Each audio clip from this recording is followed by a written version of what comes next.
आज बड़म्बा ब्लॉक रे पंचायत समितिर द्वादशतम स्वतंत्र अधिवेशन अनुष्ठित हो जाइछि। एही अधिवेशन रे पंचायत समितिर अध्यक्षा अनुसया नायक अध्यक्षता करथिले। अन्य मानक मध्यरे ब्लॉक उपाध्यक्ष सदानंद स्वाई, जीडीओ उत्कल रंजन आचार्य, बड़म्बा भारप्राप्त तहसीलदार तपन कुमार परिडा, 29 नंबर जिला परिषद सभ्य चित्तरंजन मिश्र, सांसदों प्रतिनिधि दीपक कुमार साहू प्रमुख उक्त सभारे जोग देथिले।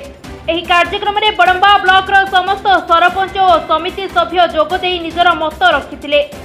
विभिन्न पंचायत समस्त असुविधा संपर्क में आलोकपात करने सह ताहार समाधान उपरे विभिन्न प्रकार पदक्षेप नियाजिबो बोली वीडियो प्रतिश्रुति देथिले।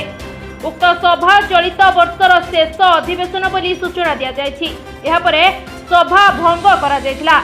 आज मुख्य आलोचना है 22-23 वर्ष ब्लॉक पंचायत डेवलपमेंट प्लान रूपरेख स्थिर करवा एवं सामूहिक कल्याण जो प्रोजेक्ट सब से विषय में आलोचना करा। आज बड़म्बा पंचायत समितिर द्वादश अधिवेशन एमर ब्लॉक पंचायत डेवलपमेंट प्लान उपर आलोचना करागला।